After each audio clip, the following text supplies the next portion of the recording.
The Life and Adventures of Nicholas Nickleby by Charles Dickens. Chapter 49 chronicles the further proceedings of the Nickleby family, and the sequel of the adventure of the gentleman in the small clothes. While Nicholas, absorbed in the one engrossing subject of interest which had recently opened upon him, occupied his leisure hours with thoughts of Madeline Bray, and in execution of the commissions which the anxiety of brother Charles in her behalf imposed upon him, saw her again and again, and each time with greater danger to his peace of mind and a more weakening effect upon the lofty resolutions he had formed, Mrs. Nickleby and Kate continued to live in peace and quiet, agitated by no other cares than those which were connected with certain harassing proceedings taken by Mr. Snawley for the recovery of his son, and their anxiety for Smike himself, whose health, long upon the wane, began to be so much affected by apprehension and uncertainty as sometimes to occasion both them and Nicholas considerable uneasiness and even alarm. It was no complaint or murmur on the part of the poor fellow himself that thus disturbed them. Ever eager to be employed in such slight services as he could render, and always anxious to repay his benefactors with cheerful and happy looks, less friendly eyes might have seen in him no cause for any misgiving. But there were times, and often too, when the sunken eye was too bright, the hollow cheek too flushed, the breath too thick and heavy in its course, the frame too feeble and exhausted to escape their regard and notice.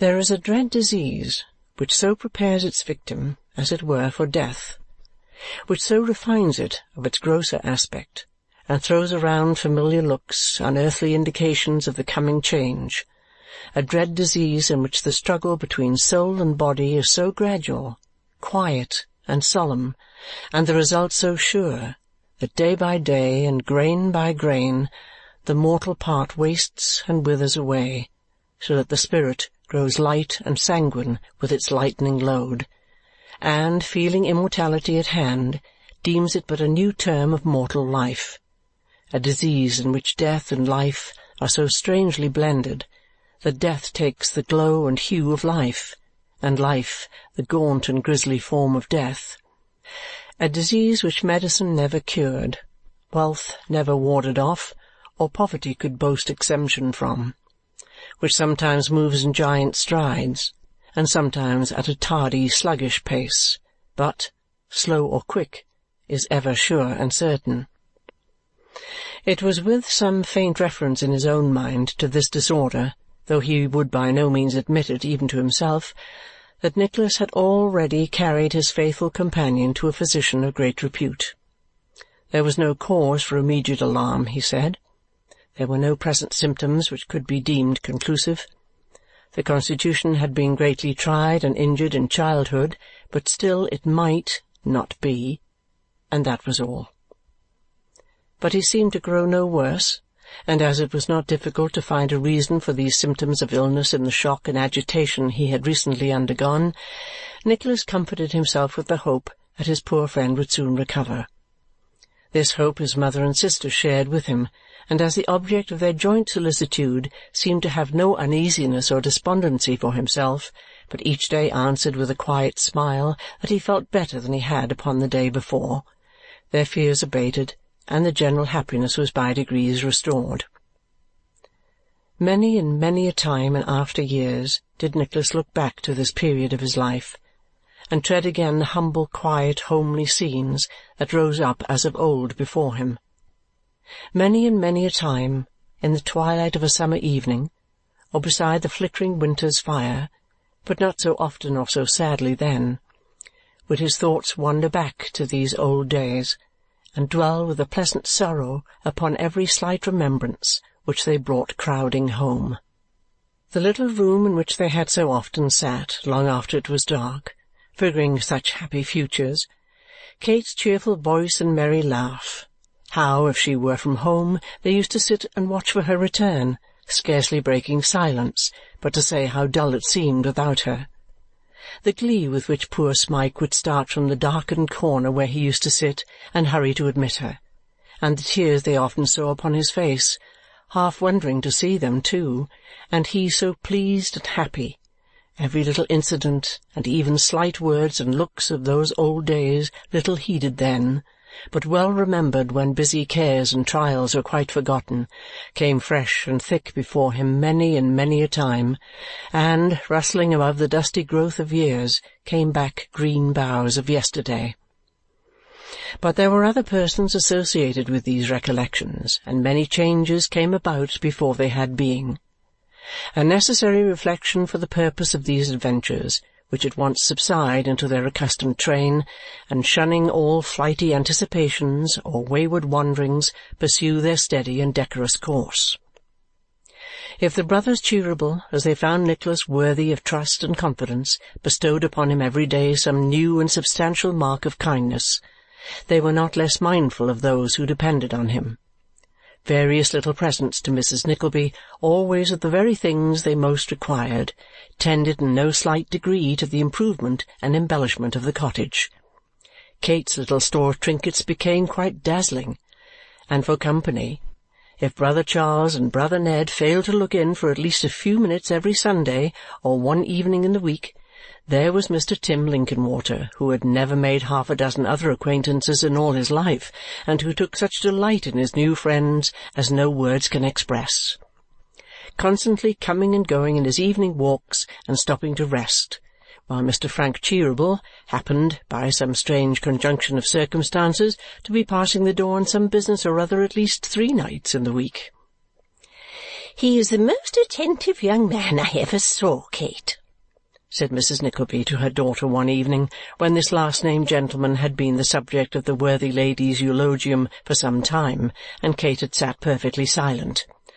"Attentive, mamma," rejoined Kate. "Bless my heart, Kate!" cried Mrs. Nickleby with her wonted suddenness. "What a colour you have got! Why, you're quite flushed." "Oh, mamma, what strange things you fancy!" "It wasn't fancy, Kate, my dear, I'm certain of that," returned her mother. "However, it's gone now at any rate, so it don't much matter whether it was or not. What was it we were talking about? Oh, Mr. Frank, I never saw such attention in my life, never." "Surely you are not serious?" returned Kate, colouring again, and this time beyond all dispute. "Not serious?" returned Mrs. Nickleby. "Why shouldn't I be serious? I'm sure I never was more serious. I will say that his politeness and attention to me is one of the most becoming, gratifying, pleasant things I've seen for a very long time. You don't often meet with such behaviour in young men, and it strikes one more when one does meet with it." "Oh, attention to you, mamma," rejoined Kate quickly. "Oh, yes." "Dear me, Kate," retorted Mrs. Nickleby, "what an extraordinary girl you are! Was it likely I should be talking of his attention to anybody else? I declare I'm quite sorry to think you should be in love with a German lady. That I am." "He said very positively that it was no such thing, mamma," returned Kate. "Don't you remember his saying so that very first night he came here? Besides," she added in a more gentle tone, "why should we be sorry if it is the case? What is it to us, mamma?" "Nothing to us, Kate, perhaps," said Mrs. Nickleby emphatically, "but something to me, I confess. I like English people to be thorough English people, and not half English and half I don't know what. I shall tell him point-blank next time he comes that I wish he would marry one of his own countrywomen, and see what he says to that." "Oh, pray don't think of such a thing, mamma," returned Kate hastily. "Not for the world. Consider how very—" "Well, my dear, how very what?" said Mrs. Nickleby, opening her eyes in great astonishment. Before Kate had returned any reply, a queer little double knock announced that Miss La Creevy had called to see them. And when Miss La Creevy presented herself, Mrs. Nickleby, though strongly disposed to be argumentative on the previous question, forgot all about it in a gush of supposes upon the coach she had come by, supposing that the man who drove must have been either the man in the shirt-sleeves or the man with the black eye, that whoever he was, he hadn't found that parasol she left inside last week, and that no doubt they had stopped a long while at the halfway house, coming down, or that perhaps being full they had come straight on, and lastly that they surely must have passed Nicholas on the road. "I saw nothing of him," answered Miss La Creevy, "but I saw that dear old soul, Mr. Linkinwater." "Taking his evening walk and coming on to rest here before he turns back to the city, I'll be bound," said Mrs. Nickleby. "I should think he was," returned Miss La Creevy, "especially as young Mr. Cheeryble was with him." "Surely that is no reason why Mr. Linkinwater should be coming here?" said Kate. "Why, I think it is, my dear," said Miss La Creevy. "For a young man, Mr. Frank is not a very good walker, and I observe that he generally falls tired and requires a good long rest when he has come as far as this. But where is my friend?"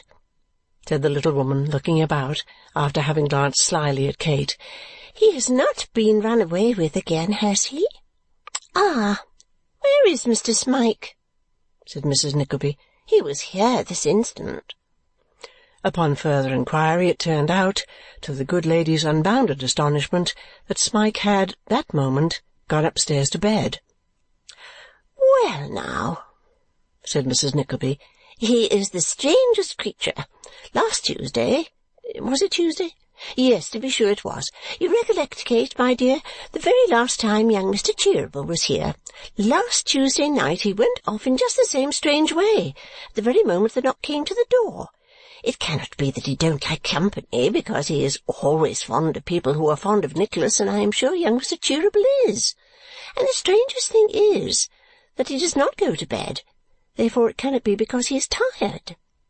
I know he doesn't go to bed because my room is the next one, and when I went upstairs last Tuesday, hours after him, I found that he had not even taken his shoes off, and he had no candle, so he must have sat moping in the dark all the time. Now, upon my word," said Mrs. Nickleby, "when I come to think of it, that's very extraordinary." As the hearers did not echo this sentiment, but remained profoundly silent, either as not knowing what to say or as being unwilling to interrupt, Mrs. Nickleby pursued the thread of her discourse after her own fashion. "I hope," said that lady, "that this unaccountable conduct may not be the beginning of his taking to his bed and living there all his life like the thirsty woman of Tutbury, or the Cock Lane ghost, or some of those extraordinary creatures. One of them had some connection with our family. I forget, without looking back to some old letters I have upstairs, whether it was my great-grandfather who went to school with the Cock Lane ghost, or the thirsty woman of Tutbury who went to school with my grandmother. Miss La Creevy, you know, of course. Which was it that didn't mind what the clergyman said, the Cock Lane ghost or the thirsty woman of Tutbury?" "The Cock Lane ghost, I believe." "Then I have no doubt," said Mrs. Nickleby, "that it was with him my great-grandfather went to school, for I know the master of his school was a dissenter, and that would in a great measure account for the Cock Lane ghost's behaving in such an improper manner to the clergyman when he grew up. Ah, train up a ghost, a child, I mean." Any further reflections on this fruitful theme were abruptly cut short by the arrival of Tim Linkinwater and Mr. Frank Cheeryble, in the hurry of receiving whom Mrs. Nickleby speedily lost sight of everything else. "I'm so sorry Nicholas is not at home," said Mrs. Nickleby. "Kate, my dear, you must be both Nicholas and yourself." "Miss Nickleby need be but herself," said Frank. "I, if I may venture to say so, oppose all change in her." "Then at all events she shall press you to stay," returned Mrs. Nickleby.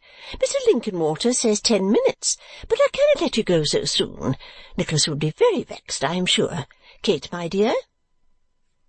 In obedience to a great number of nods and winks and frowns of extra significance, Kate added her entreaties that the visitors would remain. But it was observable that she addressed them exclusively to Tim Linkinwater, and there was besides a certain embarrassment in her manner which, although it was as far from impairing its graceful character as the tinge it communicated to her cheek was from diminishing her beauty, was obvious at a glance even to Mrs. Nickleby. Not being of a very speculative character, however, save under circumstances where her speculations could be put into words and uttered aloud, that discreet matron attributed the emotion to the circumstance of her daughter's not happening to have her best frock on, though I never saw her look better, certainly, she reflected at the same time. Having settled the question in this way, and being most complacently satisfied that in this and in all other instances her conjecture could not fail to be the right one, Mrs. Nickleby dismissed it from her thoughts and inwardly congratulated herself on being so shrewd and knowing. Nicholas did not come home, nor did Smike reappear, but neither circumstance, to say the truth, had any great effect upon the little party, who were all in the best humour possible. Indeed, there sprang up quite a flirtation between Miss La Creevy and Tim Linkinwater, who said 1,000 jocose and facetious things and became by degrees quite gallant, not to say tender. Little Miss La Creevy, on her part, was in high spirits, and rallied Tim on having remained a bachelor all his life with so much success, that Tim was actually induced to declare that if he could get anybody to have him, he didn't know but what he might change his condition even yet. Miss La Creevy earnestly recommended a lady she knew who would exactly suit Mr. Linkinwater, and had a very comfortable property of her own, but this latter qualification had very little effect upon Tim, who manfully protested that fortune would be no object with him, but that true worth and cheerfulness of disposition were what a man should look for in a wife, and that if he had these he could find money enough for the moderate wants of both. This avowal was considered so honourable to Tim that neither Mrs. Nickleby nor Miss La Creevy could sufficiently extol it, and stimulated by their praises, Tim launched out into several other declarations, also manifesting the disinterestedness of his heart and a great devotion to the fair sex, which were received with no less approbation. This was done and said with a comical mixture of jest and earnest, and, leading to a great amount of laughter, made them very merry indeed.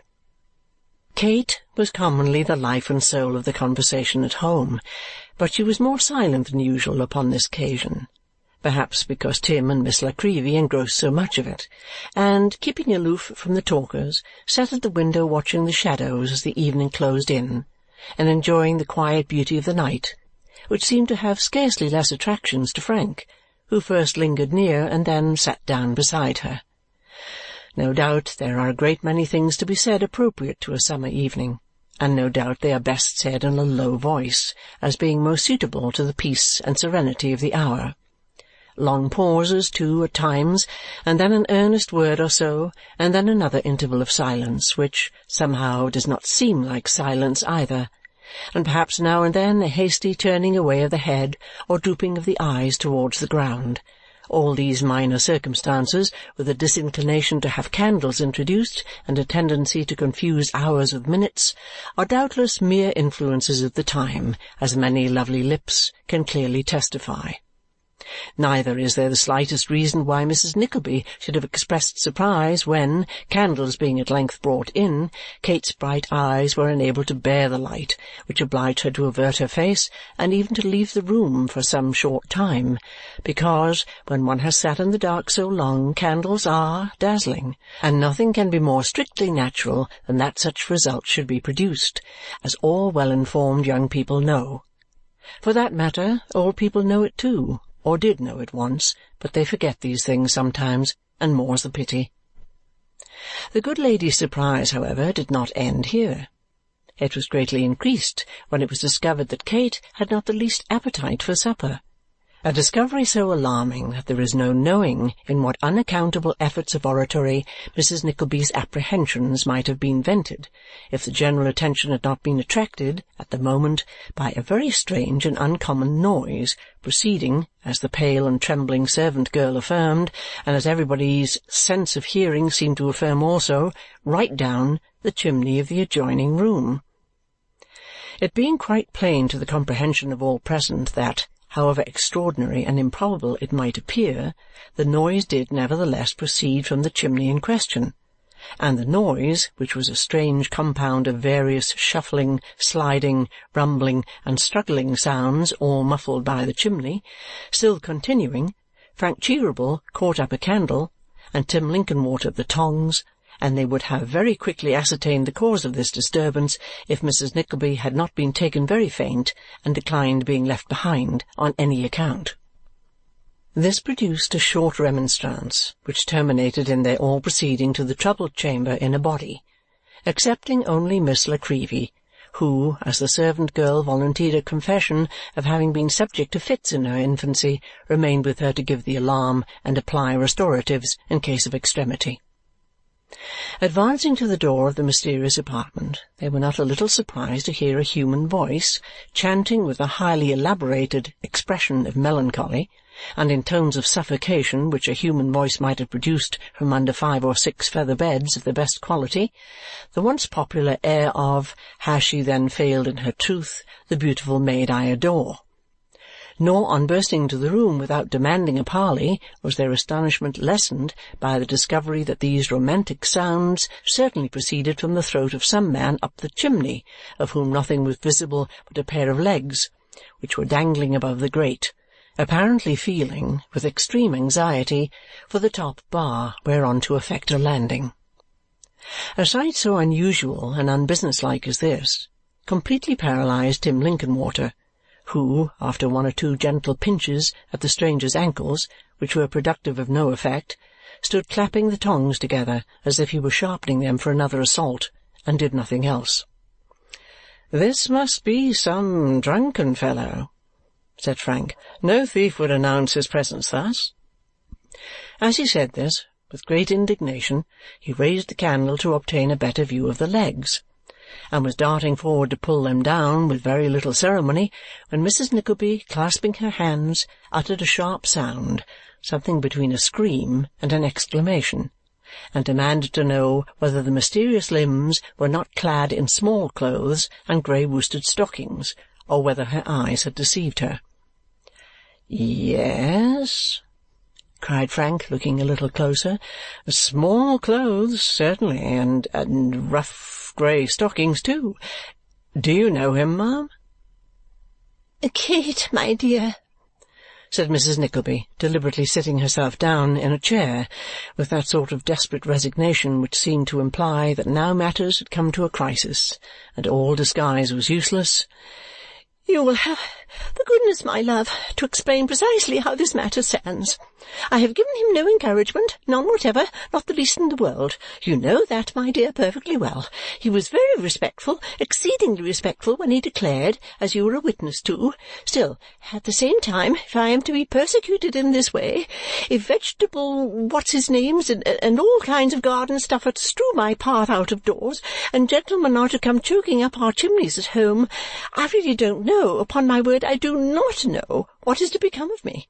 It's a very hard case, harder than anything I was ever exposed to before I married your poor dear papa, though I suffered a good deal of annoyance then. But that, of course, I expected and made up my mind for. When I was not nearly so old as you, my dear, there was a young gentleman who sat next us at church, who used almost every Sunday to cut my name in large letters in the front of his pew while the sermon was going on. It was gratifying, of course, naturally so, but still it was an annoyance because the pew was in a very conspicuous place, and he was several times publicly taken out by the beadle for doing it. But that was nothing to this. This is a great deal worse and a great deal more embarrassing. I would rather, Kate, my dear," said Mrs. Nickleby with great solemnity and an effusion of tears, "I would rather, I declare, have been a pig-faced lady than be exposed to such a life as this." Frank Cheeryble and Tim Linkinwater looked in irrepressible astonishment, first at each other and then at Kate, who felt that some explanation was necessary, but who, between her terror at the apparition of the legs, her fear lest their owner should be smothered, and her anxiety to give the least ridiculous solution of the mystery that it was capable of bearing, was quite unable to utter a single word. "He gives me great pain," continued Mrs. Nickleby, drying her eyes, "great pain. But don't hurt a hair of his head, I beg. On no account hurt a hair of his head." It would not, under existing circumstances, have been quite so easy to hurt a hair of the gentleman's head as Mrs. Nickleby seemed to imagine, inasmuch as that part of his person was some feet up the chimney, which was by no means a wide one. But as all this time he had never left off singing about the bankruptcy of the beautiful maid in respect of truth, and now began not only to croak very feebly, but to kick with great violence, as if respiration became a task of difficulty, Frank Cheeryble, without further hesitation, pulled at the shorts and worsteds with such heartiness as to bring him floundering into the room with greater precipitation than he had quite calculated upon. "Oh, yes, yes," said Kate directly the whole figure of this singular visitor appeared in this abrupt manner. "I know who it is. Pray don't be rough with him. Is he hurt? I hope not. Oh, pray see if he is hurt." "He is not, I assure you," replied Frank, handling the object of his surprise after this appeal with sudden tenderness and respect. "He is not hurt in the least." "Don't let him come any nearer," said Kate, retiring as far as she could. "Oh, no, he shall not," rejoined Frank. "You see, I have him secure here. But may I ask you what this means, and whether you expected this old gentleman?" "Oh, no," said Kate. "Of course not. But he, Mamma, does not think so, I believe. But he is a mad gentleman who has escaped from the next house and must have found an opportunity of secreting himself here." "Kate," interposed Mrs. Nickleby with severe dignity, "I am surprised at you." "Dear mamma," Kate gently remonstrated. "I am surprised at you," repeated Mrs. Nickleby. "Upon my word, Kate, I am quite astonished that you should join the persecutors of this unfortunate gentleman when you know very well that they have the basest designs upon his property and that that is the whole secret of it. It would be much kinder of you, Kate, to ask Mr. Linkinwater or Mr. Cheeryble to interfere in his behalf and see him righted. You ought not to allow your feelings to influence you. It's not right, very far from it. What should my feelings be, do you suppose, if anybody ought to be indignant? Who is it? I, of course, and very properly so. Still, at the same time, I wouldn't commit such an injustice for the world. No," continued Mrs. Nickleby, drawing herself up and looking another way with a kind of bashful stateliness. "This gentleman will understand me when I tell him that I repeat the answer I gave him the other day, that I always will repeat it, though I do believe him to be sincere when I find him placing himself in such dreadful situations on my account, and that I request him to have the goodness to go away directly, or it will be impossible to keep his behaviour a secret from my son Nicholas. I am obliged to him, very much obliged to him, but I cannot listen to his addresses for a moment. It's quite impossible." While this address was in course of delivery, the old gentleman, with his nose and cheeks embellished with large patches of soot, sat upon the ground with his arms folded, eyeing the spectators in profound silence and with a very majestic demeanour. He did not appear to take the smallest notice of what Mrs. Nickleby said, but when she ceased to speak, he honoured her with a long stare and inquired if she had quite finished. "I have nothing more to say," replied that lady modestly. "I really cannot say anything more." "Very good," said the old gentleman, raising his voice. "Then bring in the bottled lightning, a clean tumbler, and a corkscrew." Nobody executing this order, the old gentleman, after a short pause, raised his voice again and demanded a thunder sandwich. This article not being forthcoming either, he requested to be served with a fricassee of boot-tops and goldfish sauce, and then, laughing heartily, gratified his hearers with a very long, very loud, and most melodious bellow. But still Mrs. Nickleby, in reply to the significant looks of all about her, shook her head as though to assure them that she saw nothing whatever in all this, unless indeed it were a slight degree of eccentricity. She might have remained impressed with these opinions down to the latest moment of her life, but for a slight train of circumstances which, trivial as they were, altered the whole complexion of the case. It happened that Miss La Creevy, finding her patient in no very threatening condition, and being strongly impelled by curiosity to see what was going forward, bustled into the room while the old gentleman was in the very act of bellowing. It happened, too, that the instant the old gentleman saw her, he stopped short, skipped suddenly on his feet, and fell to kissing his hand violently, a change of demeanour which almost terrified the little portrait-painter out of her senses and caused her to retreat behind Tim Linkinwater with the utmost expedition. "Ah-ha!" cried the old gentleman, folding his hands and squeezing them with great force against each other. "I see her now. I see her now.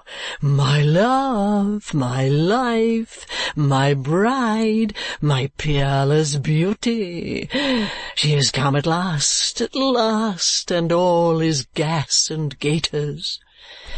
Mrs. Nickleby looked rather disconcerted for a moment, but immediately recovering, nodded to Miss La Creevy and the other spectators several times, and frowned, and smiled gravely, giving them to understand that she saw where the mistake was and would set it all to rights in a minute or two.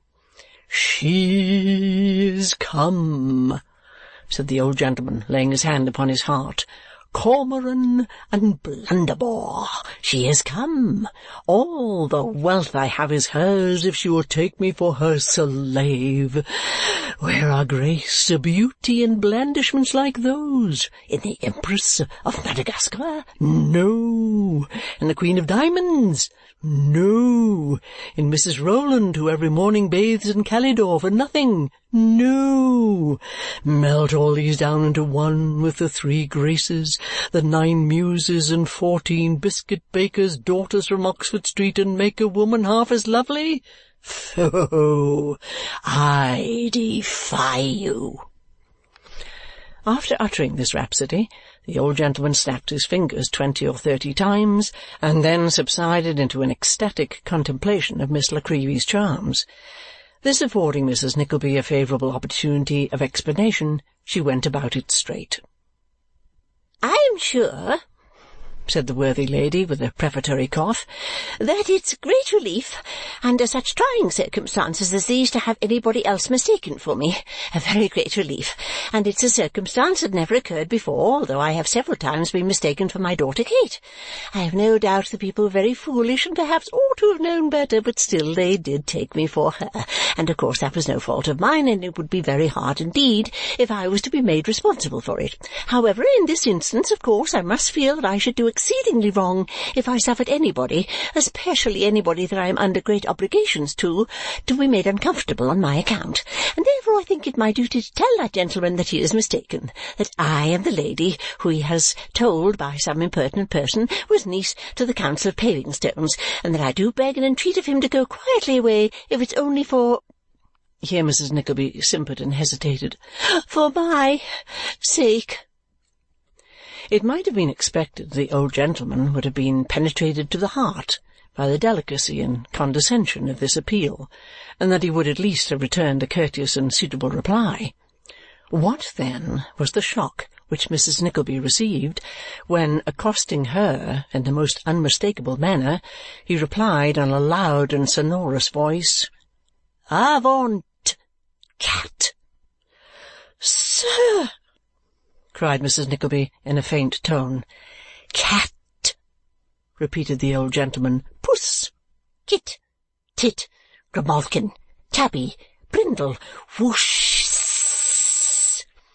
With which last sound, uttered in a hissing manner between his teeth, the old gentleman swung his arms violently round and round, and at the same time alternately advanced on Mrs. Nickleby, and retreated from her, in that species of savage dance with which boys on market days may be seen to frighten pigs, sheep, and other animals when they give out obstinate indications of turning down a wrong street.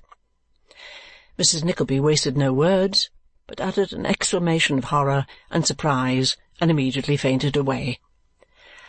"I'll attend to mamma," said Kate hastily. "I'm not at all frightened, but pray take him away. Pray take him away." Frank was not at all confident of his power of complying with this request until he bethought himself of the stratagem of sending Miss La Creevy on a few paces in advance and urging the old gentleman to follow her. It succeeded to a miracle, and he went away in a rapture of admiration, strongly guarded by Tim Linkinwater on one side and Frank himself on the other. "Kate!" murmured Mrs. Nickleby, reviving when the coast was clear. "Is he gone?" She was assured that he was. "Oh, I shall never forgive myself, Kate," said Mrs. Nickleby. "Never. That gentleman has lost his senses, and I am the unhappy cause." "You the cause?" said Kate, greatly astonished. "I, my love," replied Mrs. Nickleby with a desperate calmness. "You saw what he was the other day. You see what he is now. I told your brother weeks and weeks ago, Kate, that I hoped a disappointment might not be too much for him. You see what a wreck he is. Making allowance for his being a little flighty, you know how rationally and sensibly and honourably he talked when we saw him in the garden. You have heard the dreadful nonsense he has been guilty of this night, and the manner in which he has gone on with that poor unfortunate little old maid. Can anybody doubt how all this has been brought about?" "I should scarcely think they could," said Kate mildly. "I should scarcely think so either," rejoined her mother. "Well, if I am the unfortunate cause of this, I have the satisfaction of knowing that I am not to blame. I told Nicholas, I said to him, 'Nicholas, my dear, we should be very careful how we proceed.' He would scarcely hear me.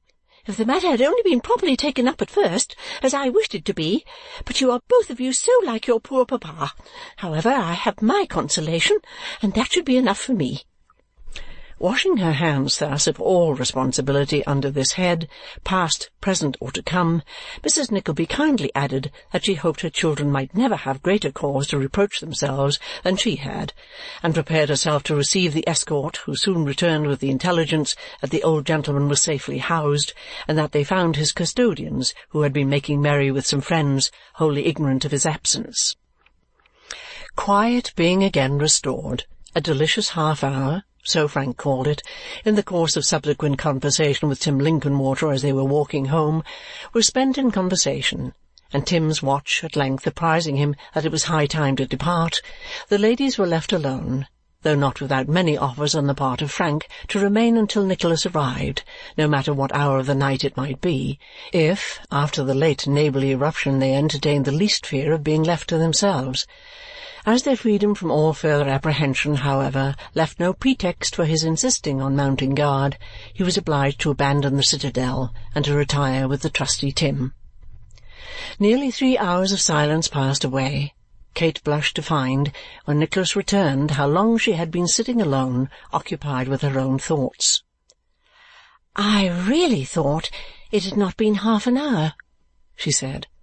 "They must have been pleasant thoughts, Kate," rejoined Nicholas gaily, "to make time pass away like that. What were they now?" Kate was confused.